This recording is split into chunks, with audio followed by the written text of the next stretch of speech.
Hello दोस्तों, तो आज के इस वीडियो में हम हिंदी से इंग्लिश में ट्रांसलेट करना सीखने वाले हैं कुछ ऐसे वाक्यों का जो प्रेजेंट इंडेफिनाइट टेंस में होंगे। प्रेजेंट इंडेफिनाइट टेंस में होंगे का मतलब क्या है? उसका मतलब कुछ ऐसे वाक्य जहां पर ता है, ता हूं, ती है, ते हैं का प्रयोग किया गया होगा। उन सारे वाक्यों को हम इंग्लिश में ट्रांसलेट करना सीखेंगे। जैसे कि आप यहाँ पर सबसे पहले वाक्य को देख पा रहे हो। सबसे पहला वाक्य है मैं स्कूल जाता हूं। दूसरा वाक्य है वह मंदिर जाती है।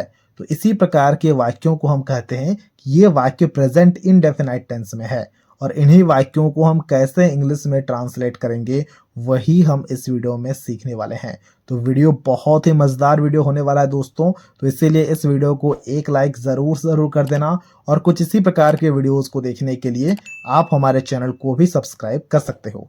लेकिन ट्रांसलेशन करने से पहले हमें एक और चीज को अच्छे से समझना होगा, तो उसे मैंने यहाँ पर काफी अच्छे से लिख रखा है। देखो, कभी भी अगर आई, यू, वी और दे आ जाए तो सिर्फ और सिर्फ वर्ब को लिखेंगे। मान लो कि वर्ब हमारा ईट दिया गया है, यानी कि खाती है या फिर खाता हूं दिया गया है, तो हम सिर्फ और सिर्फ वर्ब को ही लिखेंगे, जैसे कि यहाँ पर ईट लिखा गया है। लेकिन अगर वहीं पर ही, सी, इट या फिर किसी व्यक्ति का नाम आ जाए तो उसी वर्ब को लिखेंगे, फिर हम एस या फिर ई एस लगा देंगे। जब हम ट्रांसलेशन को करेंगे तो सारी चीजें क्लियर हो जाएंगी। तो वैसे ही अब हम यहाँ पर सबसे पहले वाक्य को ट्रांसलेट करते हैं। सबसे पहला वाक्य में दिया गया मैं स्कूल जाता हूं। तो मैं का अंग्रेजी मीनिंग क्या होता है? मैं का अंग्रेजी मीनिंग होता है आई।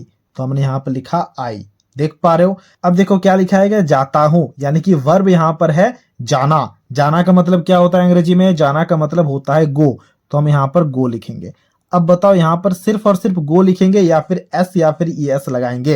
एस ई एस नहीं लगाएंगे, क्योंकि हमने अभी अभी देखा है कि अगर आई, यू और वी के साथ में कोई भी वर्ब आ जाए तो सिर्फ और सिर्फ वर्ब को ही लिखते हैं। तो हमने यहाँ पर आई गो लिखा। अब देखो, कहाँ जाता हूं? स्कूल जाता हूं। तो हम यहाँ पर लिखेंगे टू स्कूल।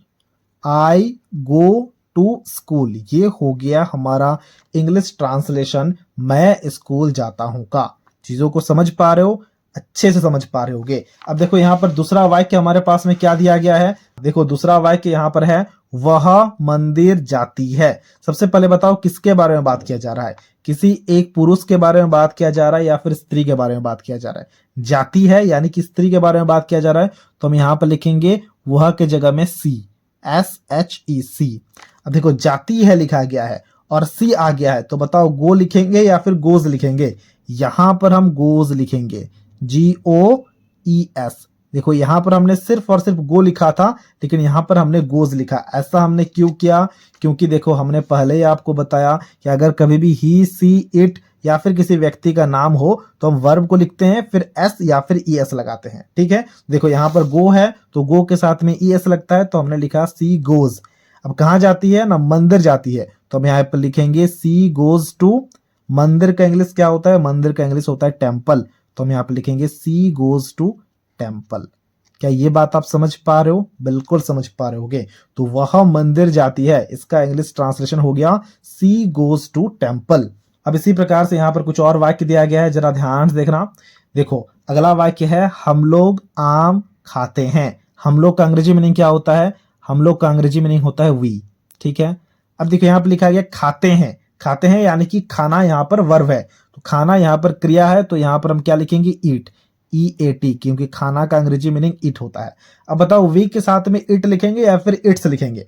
ईट ही लिखेंगे, क्योंकि हमने पहले ही कहा आई, यू, वी और दे के साथ में सिर्फ और सिर्फ वर्ब को लिखते हैं, वी इट। अब देखो, आम लिखा गया। आम का अंग्रेजी मीनिंग क्या होता है? आम का अंग्रेजी मीनिंग होता है मैंगो।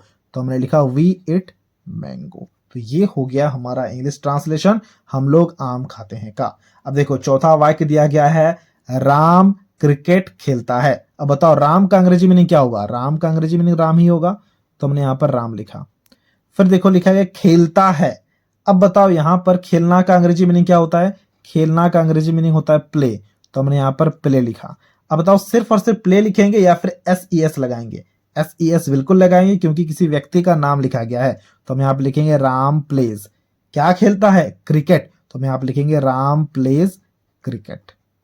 देख पा रहे हो कितना आसान है? बहुत ही ज्यादा आसान है। राम क्रिकेट खेलता है, इसका ट्रांसलेशन हो गया राम प्लेज क्रिकेट। अब इसी प्रकार से एक और वाक्य दिया गया है जिसे आपको खुद से ट्रांसलेट करना होगा और उसके आंसर को हमसे कमेंट बॉक्स में शेयर करना होगा। तो हमने यहाँ पर वाक्य को लिख लिया है। वाक्य है सीमा किताब पढ़ती है। इसे आपको खुद से ट्रांसलेट करना है और इसके आंसर को हमसे कमेंट बॉक्स में शेयर करना है।